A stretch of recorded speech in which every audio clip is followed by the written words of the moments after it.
जोहार दोस्तों, उपचुनाव चौरासी और सलूबर के अलावा देवली उनियारा विधानसभा से नरेश मीणा कांग्रेस से बागी होकर चुनाव लड़ रहे हैं, जो कि निर्दलीय के रूप में देवली उनियारा विधानसभा से वो शख्स जो कांग्रेस से टूटकर अब निर्दलीय चुनाव लड़ रहे हैं।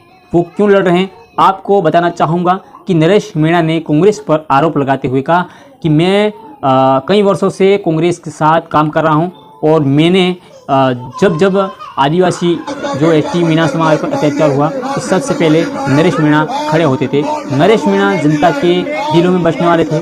नरेश मीणा लगातार काम कर रहे हैं कांग्रेस में और उसे जनता चाहती है, लेकिन नरेश मीणा जैसे ही चुनाव के अंदर टिकट मांगते हैं तो उसका टिकट काट दिया जाता है। नरेश मीणा का कहना है कि मैंने 3-4 बार कांग्रेस से टिकट मांगा, लेकिन कुछ लोगों ने मेरे टिकट को काट दिया गया। इसको लेकर विधानसभा से निर्दलीय चुनाव लड़ने को कहा, तो मैंने चुनाव जनता के आधार पर चुनाव लड़ रहा हूँ और देवली उनियारा में कांग्रेस और बीजेपी की दिक्कत खड़े करने वाली जो नरेश मीणा ने भारत आदिवासी पार्टी से समर्थन मांगा और जो सांसद राजकुमार हैं उनकी पार्टियों ने उसे समर्थन भी दिया है और एक भारत आदिवासी पार्टी की तरफ से एक लेटर पैड जारी हुआ।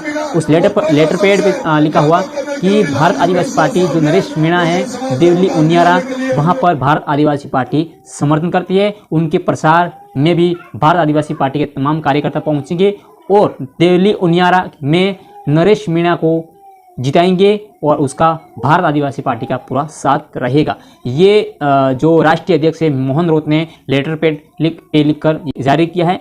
आपको बता दूं कि 84 उपचुनाव जहां पर सांसद राजकुमार रौत सांसद बने वो सीट खाली होने के बाद वहां पर भी उपचुनाव है और उस सीट से अनिल कटारा को मौका दिया गया और उस सीट को लेकर 84 सीट जो हॉट सीट बनी हुई है वहां पर कांग्रेस और बीजेपी के नेता अपनी अपनी पार्टियों के लिए दमखम लगाकर प्रचार कर रहे हैं, लेकिन वहां पर सांसद राजकुमार रौत का गढ़ माना जाता है।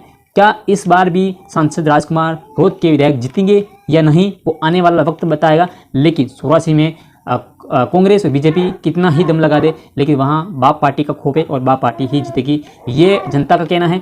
लेकिन आने वाला वक्त क्या करेगा वो तो जनता पे डिपेंड करता है। लेकिन वहाँ पर सांसद राजकुमार रौत का गढ़ माना जाता है और सांसद राजकुमार रौत ने भी पहले भी ऐलान कर चुके हैं कि चाहे यहाँ पीएम मोदी भी चुनाव लड़े 84 विधानसभा से, फिर भी वो नहीं जीत सकते। ये सांसद राजकुमार रौत का बयान था। किसी भी वीडियो में उठा के देख लो, सांसद राजकुमार रौत ने उन्होंने चेतावनी दी है कि मैं जब तक हूँ इस 84 सीट के अंदर न कांग्रेस न भाजपा यहाँ पर कोई नहीं जीत सकती है और यहाँ बाप का ही राज रहेगा। ये सांसद राजकुमार रौत ने पहले ही कह चुके हैं। और सलूबर सीट की बात की जाए तो वहाँ पर जितेश कटारा जो विधानसभा में चुनाव लड़े थे, जो कि वहाँ पर 61 और 62 हज़ार की लीड लेकर जीते थे और अब की बार भी जब अमृतलाल जी की मतलब मृत्यु होने के बाद उपचुनाव सलूबर में भी हैं और वहाँ से भी भारत आदिवासी पार्टी के उम्मीदवार जीतूभाई कटारा है और जीतूभाई कटारा धरातल से जुड़े हुए हैं। और जब भी सलूबर के अंदर कुछ अनहोनी घटना होती है आदिवासी के साथ, दलितों के साथ, एसटी के, ओबीसी किसी भी कास्ट के साथ अगर ऐसा अत्याचार होता है तो सबसे पहले जीतूभाई कटारा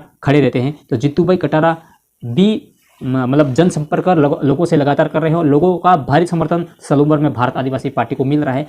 पर 13 नवंबर के बाद ही पता लगेगा रिजल्ट आने के बाद कि कौन जीतेगा। लेकिन अब की बार सलूबर में भी बाप पार्टी का पलड़ा भारी है और कांग्रेस और बीजेपी की दिक्कत खड़ी करने वाली